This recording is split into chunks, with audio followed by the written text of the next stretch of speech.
It's 2:30 p.m. in the seaside town of Weston-super-Mare, 17th of November 2024. It's a fairly nice tourist spot tucked away in some random corner in the southwest of the United Kingdom. And over the past few days, the locals had noticed a particularly interesting group hanging around. Scattered around the town, sometimes alone, sometimes in groups, there was a total of 80 or so people who would not stop solving Rubik's Cubes wherever they went. This weekend, the Grand Pier was host to Weston-super-Mare Autumn 2024, a local, regular Southwest comp with an 85 competitor limit. Small local comps like these run regularly all across the world, unassuming comps with unassuming venues, which are mostly unremarkable. Weston tends to be different. For some reason, this regular local comp tends to attract some of the top brass. For its size, it's usually one of the most competitive competitions in the country. But this iteration of the Weston-super-Mare competition went above and beyond. At the start of the Sunday, when every competitor was in the same room, there were 16 world championships and 142 world records under that roof. Most of these came from the big three at the competition.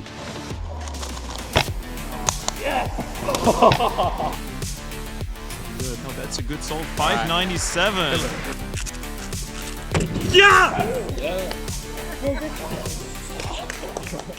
But I've digressed. It's 2:30 p.m, 17th November 2024. 3x3 round 2 group 3 has just begun, and as you can expect, it's pretty stacked. I had just competed in the second group myself. I'd gotten an okay average, and now I was sat on a table at the back, warming up for the one-handed finals. And then I heard the room explode. Okay, I need to find out what's happening. Thunderous applause, what's happened? I'm not a tall guy, so I'll admit I had to look around some people, jump once or twice, but in the back row, I could just about make out a stack back timer displaying 3.91 of 3. A real 3. I've only witnessed a 4 on a few occasions. I saw Felix get a 4.9 earlier. This is a full second faster than that. So who did it? Felix? Philip? Sebastian? After scanning the back for a bit, I realised who that timer belonged to. Jake Brown. Now, if you're not in the UK scene, I don't blame you for not recognising that name. They're a solid cuber, for sure, but not internationally notable. For starters, their previous PR single was 5.91.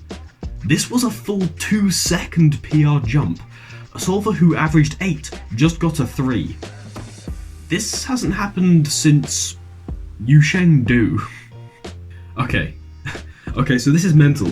Someone I know, someone I consider a friend, someone who averages 8, just had a Yusheng moment, and they got a 3. Officially. The scramble just got verified. Surely this is the greatest thing that's going to happen at this. Aiden Granger, 3.6. Okay. This scramble has to be crazy. Aiden's even slower. 0.6 seconds slower officially, average of 5. This single though, it's 0.04 off of European record. This is a smidge behind Timon. So I sat down in the spectator area and I watched the rest of the round. And nobody else got a good solve on this scramble.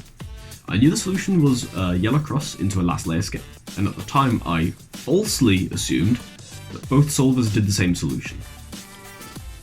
When Felix finished his average, somebody asked him if he found a good solution, and he replied that he didn't even do yellow cross. I don't know what the wires did. So why is this the craziest cubing round of all time? Well, for starters, this marks the second and third ever Yusheng moment in 3x3, and they both happened 5 minutes apart from each other 6 years after the original event. This is also the only round of 3x3 to date where more than one solver has gotten a sub 4. And furthermore, these were a 29 and a 26 move solve, respectively. Both last layer skips, but both different solutions.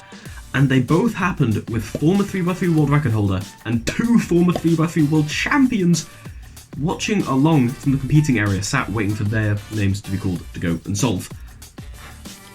And now, these 2 solvers, one that was just outside the top 600 in the world on average, one outside of the top 1,000 or 100. They're both in the top 20 for single. I can't put into words how unlikely this is and how cool the environment that this happened was. Let's just look at the solves now, shall we? Jake Brown has already dropped an incredible video on the solutions, the thought process while solving, their thoughts on the solves, and I can't beat that video. So I'll link at the top of the description and then recon the solves anyway. So let's reconstruct both of these solves. Jake Brown is going to be on the GAN 12, Aiden Granger on the MoYu RS3 MV5. Now, while I didn't get the reconstructions from reco.nz, I will give a shout out to that website, brilliant resource for scrambles and reconstructions of all top solves. Although I got these scrambles and reconstructions, they came out within minutes on the UKCA Discord after the solves happened. That's where I got them from. So, let's take a look at these, shall we? Interestingly, they both did the same cross, and we know at least Jake Brown planned the first two pairs. I'm going to assume Aiden Granger did as well. And it was the same first two pairs in a different order. Let's look at the cross on both of them first, and then we'll proceed with each solve. On yellow, we have two solved cross edges. The third cross edge is just an F2 away from being solved, and we have orange over here. Now, it might be tempting to do F2, U2, R2. It's a simple solution, 3 moves, the most move efficient, and it preserves this pair. But it would leave this pair mis-slotted, which is a very awkward state to be in. So the better answer here is to do L F2 L prime to solve blue and set up orange for an R prime insert while preserving this pair. And this is what both solvers did. Beautiful. So now let's look at Jake's solve. The two pairs that were planned are red blue and orange blue. And Jake would solve these by first keyholing this corner back here, like so, and then rotating to solve this pair. Do not do a Y prime rotation here. Everyone watching this is bad, because when you solve this like that, you're left with just unsolved pairs on the left side and you're left with lefty turning, and while that isn't bad by itself, a lot of you C-foppers suck at lefty turning. You shouldn't, you should be ambidextrous, but you do. So, Jake would rotate with a Y to set up to solve this in the front left and have two unsolved pairs on the right side of the cube.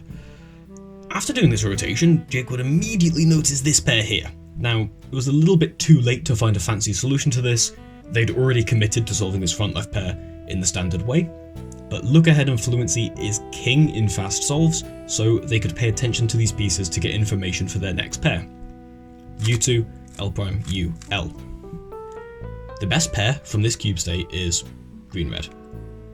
1 move setup, 5 move into back right. But again, look ahead and fluency is king. Jake had seen these pieces and proceeded with the planned solution, which is white D prime, L prime UL to pair up, U2 and insert. From here, a very simple F2L case, U2 pair up, U2 insert, and an AUF-less last layer skip jump scare.